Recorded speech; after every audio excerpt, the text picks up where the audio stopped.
Hello guys, akkam jirtu? Bakka gara chaanala keenyaatti deebitanii dhuftanii isiniin jecha guyyaa har'aa viidiyoo baay'ee bareedaa fi viidiyoo isinitti tolu tokko qabadhee isiniif dhufeen jira jechuudha. Viidiyoo guyyaa har'aa keessatti akkamittiin akka toonii tolaan argachuu dandeenyu kan isinitti agarsiisu ta'a jechuudha. Viidiyoo lamaan tokko isiniif hojjedheen ture yeroo darbe keessatti. Viidiyoo guyyaa har'aa keessatti immoo toonii akkamittiin akka tolaan argannu kan isinitti agarsiisu ta'a jechuudha. Tooniin maaliif nu fayyada yoo jettan airdroppota hojjechaa jiru kan akka taapswaap hamsterii fi avaakoin akkasumas illee airdroppota kan biroo irratti gaafa isaan leessitaan akka carraa ta'e toonii gaasfii yookiin qaraxa toonii nu gaafachuu ni danda'u jechuudha. Gaafas toonii sana kaffaluudhaaf har'a toonii walitti qabachuu qabna jechuudha. Toonii gaafas toonii tokko birrii 1,000 kumaaf 100 bituu keenyaan dura har'a toonii walitti qabachuu qabna tolaan osoo inni yeroon isaa hin xumuramin jechuudha. Garuu kana duratti viidiyoo yeroo darbee irratti kaardii badhaasa kaardii abbaa 50 qabna jennee kan turre viidiyoo sana irratti badhaasa keenya guyyaa har'aa eenyu akka ta'u waliin ilaalla jechuudha. Kallattumaan gara yuutuubii deemeen liinkii isaa yuutuubii irraa nan fudha jechuudha. Viidiyoo yeroo sana hojjenne viidiyoo kana fakkaatudha. Viidiyoo kana isiniif hojjedheen ture jechuudha. Namni abbaa carraa ta'e nama wanta sadii hojjete jennee jirra. Nama tokkoffaa chaanaalii keenya subscribe godhee akkasumas immoo viidiyoo kana like godhee akkasumas immoo koomentii jalatti nama koomentii bareedaa barreesse kaardii abbaa 50 abbaa carraa nama ta'eef ni kennina jedheen ture. Amma kallattumaan eenyu akka badhaafama ta'e waliin ilaalla. Bakka kanaatti liinkii isaa share godheen koppii liinkii godheetiin liinkii isaa fudhaa jechuudha. Kana booddee bakka carraa irratti buusnu ni dhufna jechuudha. Bakka kana dhufuudhaan liinkii kiyya bakka kanarratti paste nan godha. Kana booddee mee ni ilaalla jechuudha. Haala kanaatiin koomentii 40 qaba. Viidiyoon kun koomentii 40 argatee jira jechuudha. Bakka kana tuquun immoo eenyu abbaa carraa eenyu moo'e akka moo'es immoo kan waliin ilaallu ta'a jechuudha. Bakka kana tuqeen eenyu abbaa carraa akka ta'e waliin ilaalla. Carraan guyyaa har'aa eenyuun akka baase waliin kan ilaallu ta'a jechuudha. Mee carraan ni bu'a jechuudha. Amma carraan hundumti keenyiyyuu waliin ilaalla eenyu abbaa carraa akka ta'e jechuudha. Waaw, egaa carraa keenya guyyaa jalqabaatiin Zubeeroo kan jedhu egaa koomentiin isaa galatoomi biroo kan jedhu ture jechuudha. Carraa kaardii abbaa 50 badhaafamtee jirta jechuudha. Zubeer karaa telegiraamii kiyyaa saqalaa duwwaa tokko kan jedhu irratti dhuftee na dubbisuu dandeessa. Kaardii abbaa 50 na biraa qabda jechuudha. Kun badhaasa keenya kan guyyaa jalqabaa kan ta'u ta'a jechuudha. Namoota yeroo hunda nu faana jiranii fi namoota yeroo hunda viidiyoo keenya like gochaa viidiyoo hanga xumuraatti daawwachaa akkasumas immoo koomentii irratti kenna. Namoota nu waliin deemaniif gara fuulduraattis badhaasni kan jiraatu ta'a jechuudha. Guyyaa har'aa immoo kallattumaan akkamittiin maallaqa akka argannu telegiraam irraati akkamittiin akka argachuu dandeenyu kan waliin ilaallu ta'a jechuudha. Kallattumaan gara telegiraam seenuun isinitti agarsiisa jechuudha. Telegiraam keessan keessa erga seentanii bakka mallattoo searchii irratti tuquudhaan kiyyaa tek jettanii chaanala keenya searchii ni gootu jechuudha. Akkasumas immoo giruupiin keenyas haala kana fakkaatuutiin isiniif ni dhufa jechuudha. Giruupii keenyas join gochuu hin dagatiina. Giruupii keenya keessa seentaniis join godhaa isiniin jedha jechuudha. Asumaan waan isinitti agarsiisuu barbaadu namoonni tokko chaanala irratti yogguu waa gaafachuu barbaadan koomentii jalaan akkasumas immoo giruupii irratti yogguu waa poost godhachuu barbaadan jalqaba nama 10 addi godhaa isiniin jedha jechuudha. Namoonni baay'een keessan chaanaalii irratti addi godhama isinitti fakkaate karaa kamiin addi goona karaa addi itti godhamu hin qabu jettanii namoonni na gaafatan baay'een keessan ni jirtu jechuudha. Kanaaf kan isin addi irratti gootan kiyyaa tek jettanii erga search gootanii booddee isa bakka kanatti giruupii of irraa qabu irrattidha jechuudha. Inni kun namni addii irratti gochuu hin danda'u chaanaaliidha waan ta'eef isa kana irratti addii gootu jechuudha. Kallattumaan bakka kana tuquudhaan erga bakka kana tuqxanii booddee bakka kana dhuftanii ni tuqxu jechuudha gara oliitiin. Bakka kana erga tuqxanii booddee ammas immoo gara gadiitiin addi members kan jedhutu jira. Bakka kana dhuftanii irratti ni tuqxu jechuudha yeroo tokko. Kana booddee namoota hiriyoota keessan as keessaatii irratti tuttuqaa maqaa isaanii kana booddee xumura irra bakka kana tuquudhaan addi ni gootu jechuudha. Erga addi gootanii booddee namoota 10 erga addi gootanii booddee giruupiin isiniif ni banama. Waan barbaadan irratti gaafachuus ta'e irratti barreessuu ni dandeessu jechuudha. amma kallattumaan viidiyoo keenya guyyaa har'aatti yoo isin dabarsu ta'e akkamittiin akka maallaqa argachuu dandeenyu akkamittiin akka teelegiraam irraa maallaqa hojjechuu dandeenyu kan isinitti agarsiisu ta'a jechuudha. Erga chaanaala keenya keessa seentanii booddee haala kanaatiin poostii kanatu isiniif dhufa. Poostii kana ni argattu jechuudha. Poostii kana yeroo argattan linkiin bakka gara kana ni jira jechuudha. Gara gadiitiin linkiin kana fakkaatu ni jira. Linkii sana irratti yeroo tokkoof ni tuqxu. Kana booddee haala kanaatiin isiniif fide jechuudha. Erga haala kanaatiin isiniif fide booddee bakka start jedhutu gara gadiitiin jira. Start bakka jedhu kana irratti ni tuqxu jechuudha. Yeroo tokkoof sana booddee start ni gootu isa ni eegalchiifattu jechuudha. Chaanaalii keessan ni eegalchiifattu. Ani duraan waan eegalee jiruuf haala kanaatiin anaaf fida jechuudha.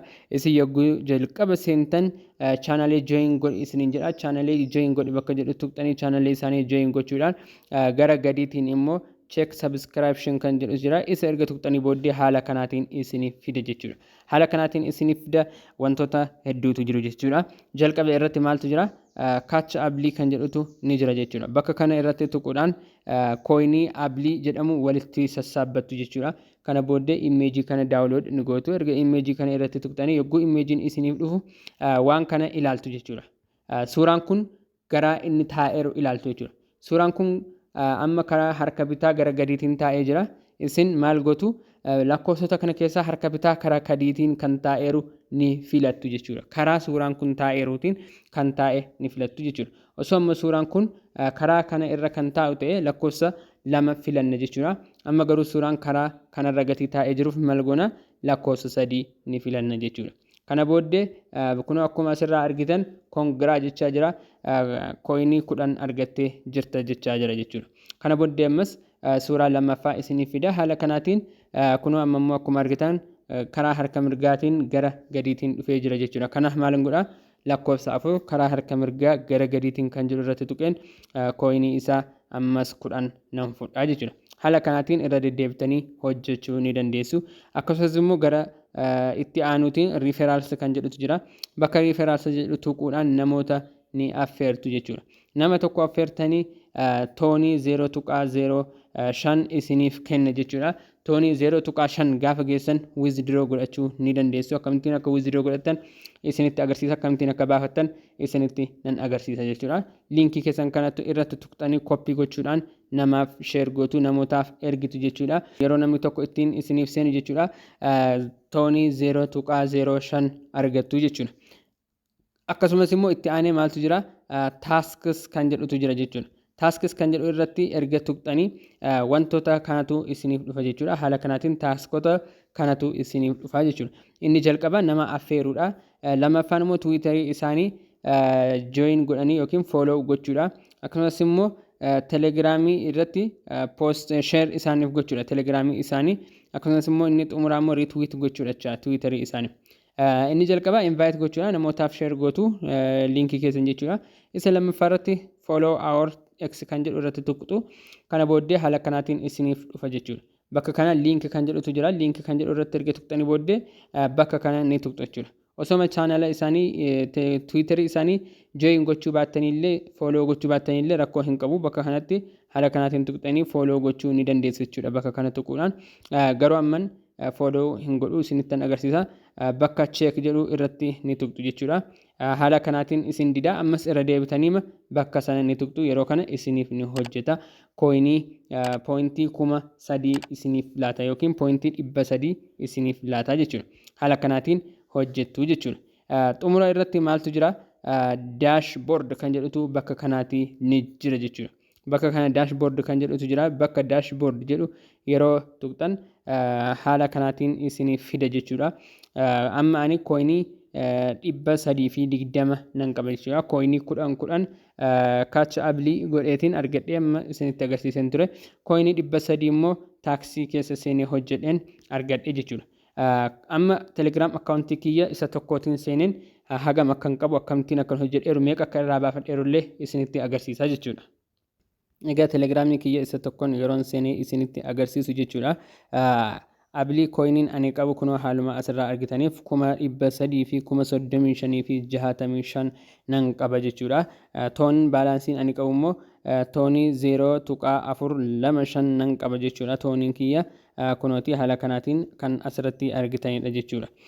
Namoonni waliigala ani affeereeru ammoo kunoo bakka kanaatti akkuma argitan nama 599 affeereen jira jechuudha.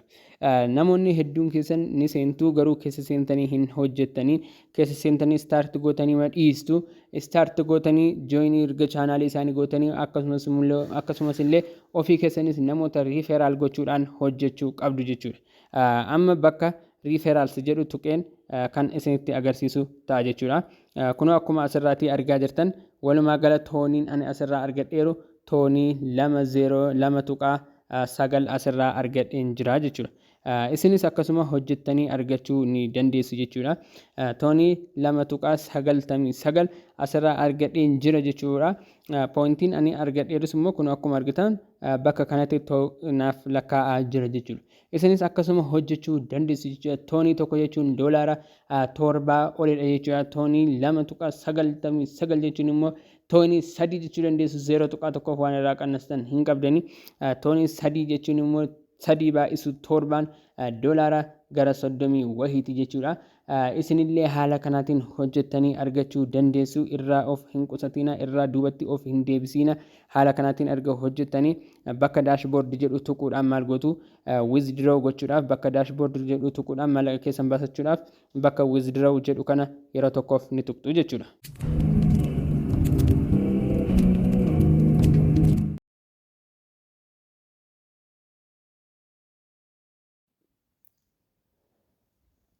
haala kana gargaarratti tuqxanii booddee haala kanaatiin enter your tone address nuun jedha jechuudha.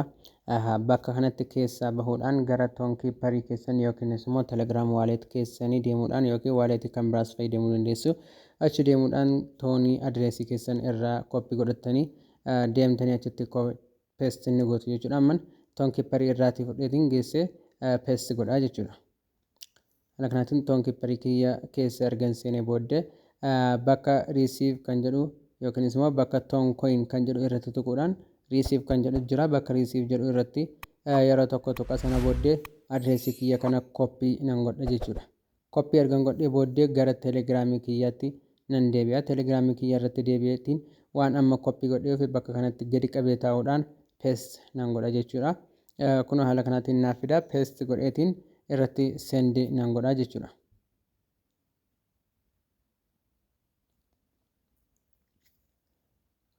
Haala kanaan akkuma argitan sa'aatii 24 gidduutti si gahanaan jedhee jira jechuudha. Wanti ani withdraw godhe sa'aatii 24 gidduutti na qaqqaba. Haga sa'aatii 24tti obsaan ni eegdu jechuudha. Viidiyoon guyyaa har'aa kana fakkaatti like, share, subscribe gochuun nu cinaa dhaabbadhaa isiniin jedha. Viidiyoo biraatiin hanga walitti deebinutti nagaan naaf tura.